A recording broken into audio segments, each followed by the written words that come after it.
Assalamualaikum warahmatullahi wabarakatuh. Perkenalkan, nama saya Devi Kumala, NIM 2019-33086, kelas 6B PGSD Perspektif Global.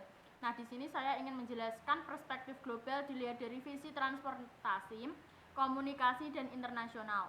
Nah, perspektif global dari visi transportasi, dari perspektif budaya, kita semua dapat mengamati dan menghayati perkembangan alat angkut atau transportasi dari waktu ke waktu. Alat angkut atau transportasi yang semula berfungsi mengangkut barang dan manusia secara tidak langsung juga membawa berita atau informasi. Dampak positif dari revolusi industri abad ke-17 juga membawa perkembangan dan kemajuan transportasi yang meliputi transportasi darat, perairan, dan udara.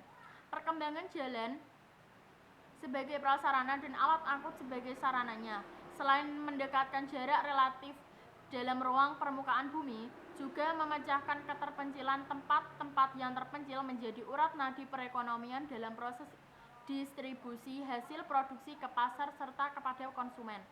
Sejalan dengan proses yang demikian, konsep saling ketergantungan mulai dari tingkat lokal, regional, nasional, internasional, bahkan juga tingkat global dapat realisasikan dalam pemanfaatan transportasi untuk perdagangan antar daerah, antar kawasan sampai antar negara. Yang terbawa itu tidak hanya barang dagangan dan manusia yang memperdayakannya, melainkan tersertakan pula kebiasaan, bahasa, agama, pengetahuan, dan iptek, kontak dan komunikasi serta interaksi sosial antar manusia yang datang dengan yang didatangi, membawa dampak luas tidak hanya aspek ekonomi, melainkan juga aspek-aspek budaya, politik, bahkan juga psikologi. Makin maju dan canggihnya transportasi sampai keluar angkasa harus disyukuri. Namun demikian, kemajuan transportasi ini ada yang memanfaatkan untuk tujuan-tujuan yang negatif, seperti penyelundupan orang jahat, teroris, obat terlarang, dokumen terlarang, dan sebangsanya.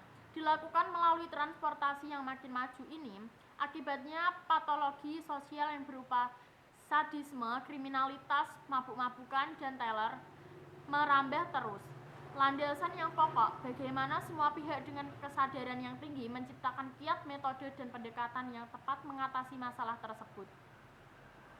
Nah, selanjutnya ada perspektif global dari visi komunikasi.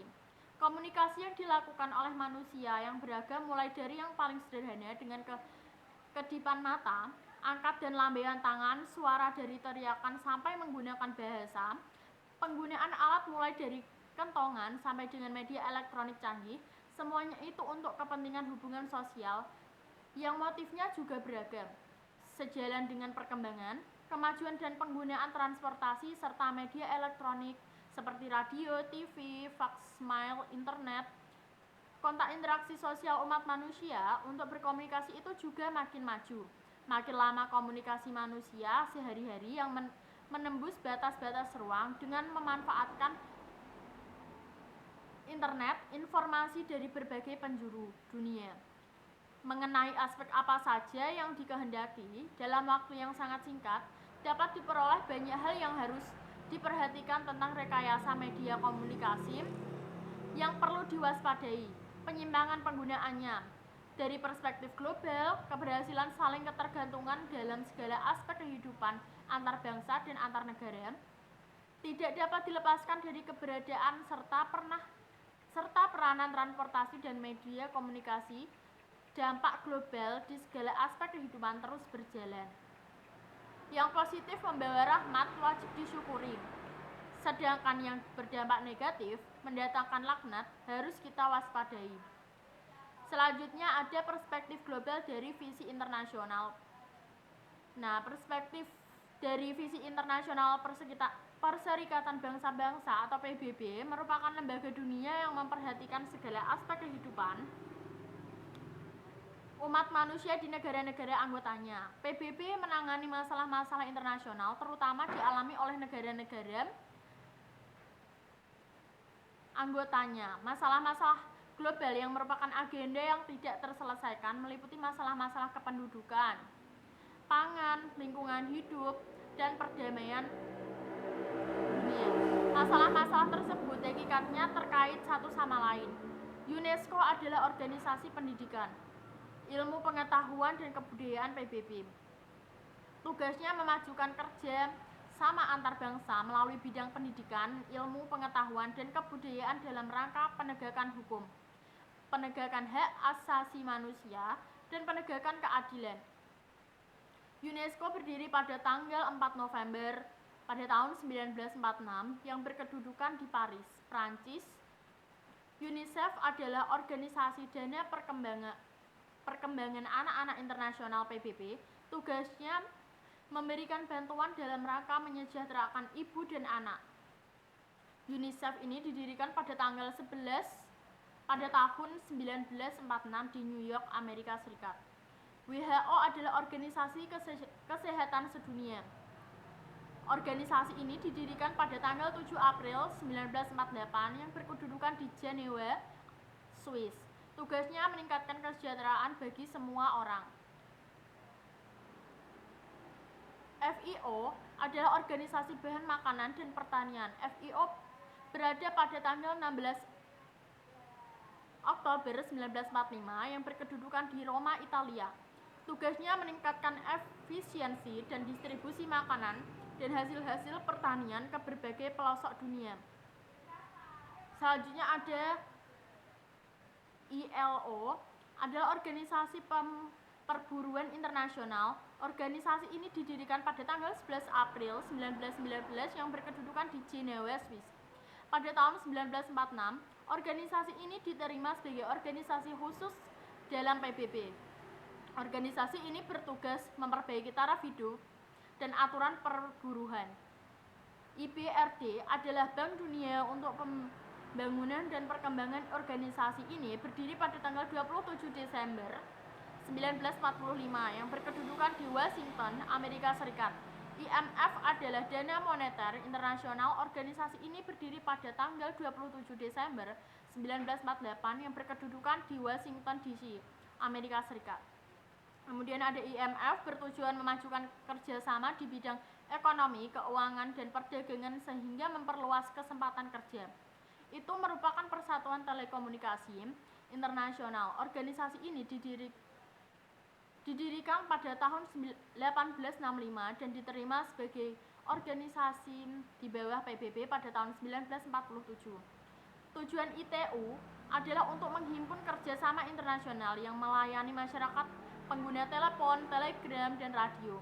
Markas ITU di Jenewa, Swiss. Kemudian ada WMO, merupakan organisasi meteorologis dunia. Organisasi ini berdiri pada tanggal 23 Maret 1950. Organisasi ini bertujuan saling tukar laporan mengenai cuaca dengan standar internasional. Markas WMO di Jenewa, Swiss. Kemudian ada IMCO, merupakan organisasi konsultasi maritim antar pemerintah. Organisasi ini berdiri pada tanggal 13 Januari 1959, bertujuan memberi nasihat dan konsultasi guna memajukan kerjasama antar anggota. IMCO berkedudukan di London, Inggris. Kemudian ada UNDP, United Nations Development Program, atau Program Pembangunan Perserikatan Bangsa-Bangsa. Tugasnya memberikan bantuan terutama untuk meningkatkan pembangunan negara-negara berkembang. Kemudian ada UNHCR atau United Nations High Commissioner for Refugees atau Komisi Tinggi Urusan Pengungsi Perserikatan Bangsa-Bangsa. Tugasnya melindungi hak-hak pengungsi di seluruh dunia. Tidak semua masalah region dan internasional dibahas di PBB. Namun kerjasama region seperti kelompok negara-negara Asia Tenggara seperti ASEAN, kelompok negara-negara Arab, masyarakat ekonomi Eropa, kelompok negara Afrika, dan seterusnya, kelompok-kelompok tersebut perhatian dan kepeduliannya tidak pada masalah-masalah regional masing-masing, melainkan juga mengenai masalah internasional dan juga masalah global. Organisasi independen yang tergabung dalam kelompok Roma yang anggotanya terdiri atas berbagai keahlian seperti ilmuwan, kebudayaan, rohaniah, pengusaha, pejabat, dan lain-lain, juga memerhatikan, mengkaji, dan memprediksi masalah-masalah global seperti masalah penduduk, pangan, dan kelaparan, produksi pertanian, konsumsi, sumber daya alam, industrialisasi, pencemaran, krisis energi, krisis pangan, dan lain-lain. Lembaga internasional baik PBB maupun organisasi independen memiliki kedudukan, fungsi, dan peranan yang bermakna dalam menopang saling pengertian serta saling ketergantungan antar bangsa dan negara yang beragam sistem politik, ekonomi, budaya, serta keadaan rasialnya. Nah, itu merupakan perspektif global dilihat dari visi komunikasi, transportasi, dan internasional. Terima kasih yang dapat saya sampaikan. Wassalamualaikum warahmatullahi wabarakatuh.